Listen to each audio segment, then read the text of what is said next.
Miss হবে না আপনার পছন্দের টিভি শো। দেখুন জি5 অ্যাপে একদম ফ্রি। আমি তো জানি মা, একটা মানুষ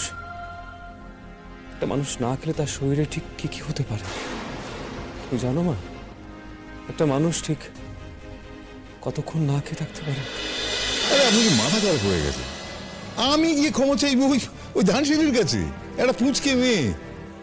আর শুনুন, আমি যদি এখন কি ক্ষমা চাই না, তাহলে এটাই প্রমাণিত হয়ে যাবে যে ভুলটা আমি করেছি। দেখুন, প্রেসের লোক ওখানে গিজগিজ করছে, আমার অবস্থাটা কি হবে একবার ভাবতে পারছেন? আপনি শুধু আপনার দিকটাই দেখছেন, পরিস্থিতিটা একবার বুঝবার চেষ্টা করুন প্লিজ। পরিস্থিতি আমি খুব ভালো করেই বুঝতে পারছি, বুঝতে পারছেন? আর এসব অনুসরণ নেই, সব আপনি বোধহয় প্রথম দেখছেন, সব আমার অনেক দেখা আছে। এসব করে আখের ওদের কিছু লাভ হবে না। দেখুন, ওরা তো কোনো লাভের জন্য করছে না, করছে একটা প্রতিবাদ করবার জন্য। ওদের এই প্রতিবাদের আয়ুগুলো না নর্মালি খুব একটা বড় হয় না, জানেন তো। দু একটা দিন যেতে দিন, দেখুন এই ধানসিঁড়ি অসুস্থ হয়ে গেছে, হসপিটালাইজড হয়েছে, চিকিৎসা হচ্ছে, আবার সুস্থ হয়ে যাচ্ছে। তাতে আমাদের কলেজের বদনাম হবে, আপনার বদনাম হবে। আপনি তো বললেন ওখানে প্রেস লেগে রয়েছে। শুনুন, আমার না খুব একটা ভালো নাম নেই প্রিন্সিপাল সাহেব। এই যে নাম যেটুকু আছে না, সেটা ওই বদনাম। সেটা না একটু বাড়বে, কিন্তু আমি কি ওই মেয়ের কাছে ক্ষমা চাইতে পারবো না।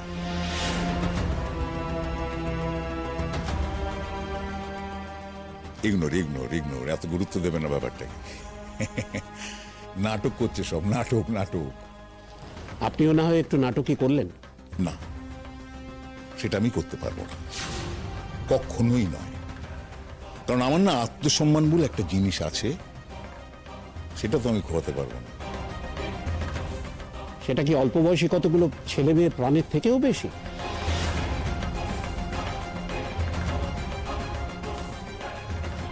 সে আপনি যাই বলুন না কেন, ক্ষমা আমি চাইবো না। ক্ষমা আপনাকে চাইতেই হবে, হয় ধানসিঁড়ির কাছে, নয়তো পাবলিকের কাছে। ব্যাপারটা কত দূর ছড়িয়েছে সেটা বোধহয় আপনি জানেন না। দিনই ধামাচাপা পড়ে যাবে সব, সবাই সব ভুলে যাবে। আরে এমনটাই তো হয়। আর একটা ঘটনা ঘটা না পর্যন্ত না, এই ঘটনা কেউ মনে করবে না। This is called public. আসলে আমি বলতে চাই,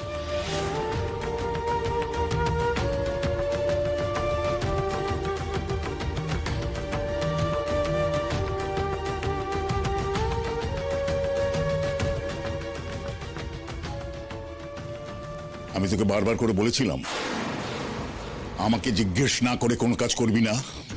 কেন গিয়েছিলিস ধানসিঁড়ির কাছে ক্ষমা চাইতে? বাবা আসলে আমি একটা কথা না। আরে ও তো ঝামেলাটা মেটাতেই গিয়েছিল। কে বলেছিল তোমার ছেলেকে, এই গাধা ছেলেকে, গিয়ে ঝামেলা মেটাতে? প্রিন্সিপাল বললো ক্ষমা চেয়ে নিল। তাছাড়া একরকম তো স্বীকার করেই দিয়ে এসছে যে ভুলটা ওই করেছে। এই যে ছেলে, কান খুলে শুনে নাও, আজ থেকে আমার পারমিশন ছাড়া এই বাড়ির বাইরে পা দেওয়া তোমার বারণ। নাহলে কিন্তু আমি তোমার অনশন করিয়ে ছাড়বো এই বাড়িতেই, দরজা বন্ধ করে দিয়ে। কথাটা খেয়াল থাকে যেন।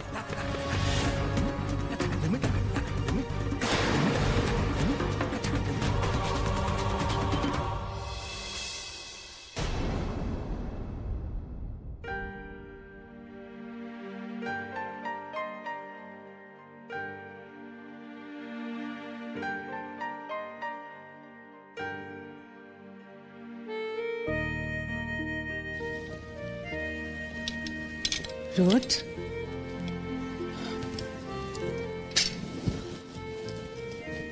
বলছি সারাদিন তো খেলি না, নিচে নামলি না খেতে।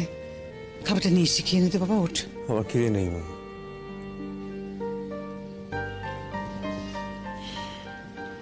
খিদে আছে রে, খাওয়ার ইচ্ছেটা নেই। জানি, আমি বুঝি সব। মা প্লিজ প্লিজ মা, তুমি খাবারটা নিয়ে যাও। আমার সত্যি ভালো লাগছে না।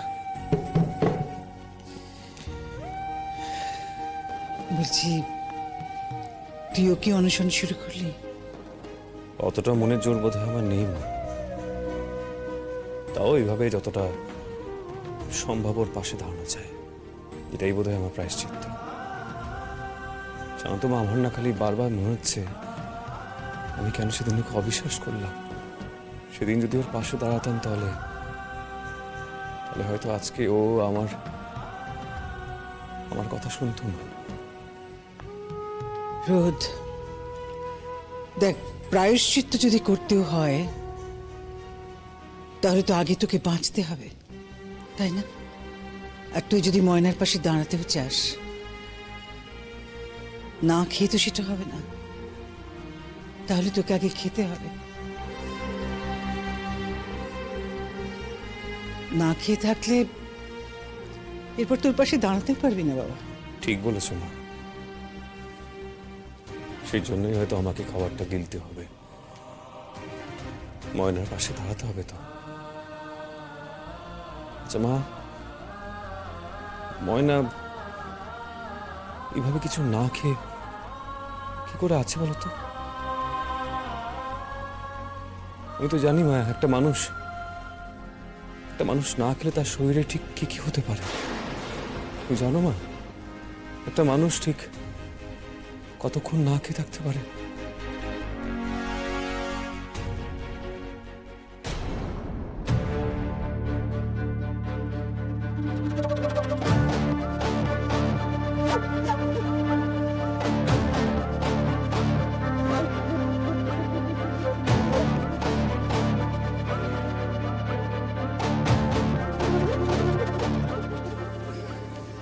কি হয়েছে সোমা? শরীর খারাপ লাগছে? ওয়াশরুম যাবে? আচ্ছা এসো, আমি নিয়ে যাচ্ছি। চলো, আস্তে আস্তে আস্তে ওঠো।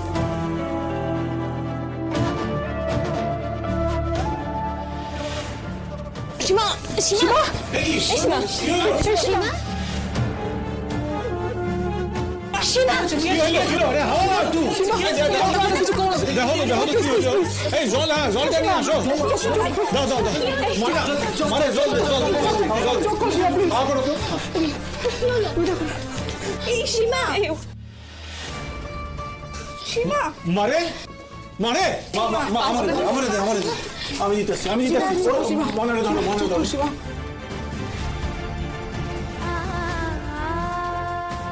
এখনই অ্যাম্বুলেন্স ডাকতে হবে, বেশি সময় নষ্ট করাবে না। অ্যাম্বুলেন্স আসতে অনেক দেরি হবে, আমাদের হাতে অত সময় নেই। এক কাজ করো, কুইকলি গাড়ি ডাকো, আমরাই তুলে নিয়ে যাচ্ছি। চলো। আপনারা সরে যান, আমরা তুলে নিচ্ছি। অ্যাম্বুলেন্সকে কে খবর দিল? অনেকক্ষণ ধরে আমরা এখানে আছি, এই বাইরেটাই ছিলাম, কলেজ আমাদের আনিয়েছে। ধানসিঁড়ি কলেজ থেকে অ্যাম্বুলেন্স আনিয়েছে, কি করব? অহন এসব ভাবনার সময় নাই অজিত। মন্দিরে কেউ পূজা দিতে গেলে হক গলে প্রসাদ খায়, তো এইখান থেকে কে বউ সরাইলো এটা কেউ কিন্তু দেখতে যাইবো না। দাদারা তোমরা একটু তোলো না ওরে, একটু অ্যাম্বুলেন্সে তোলো, স্টেশনে একটু জি5 ডাউনলোড করুন আর সব এপিসোড দেখুন একদম ফ্রি।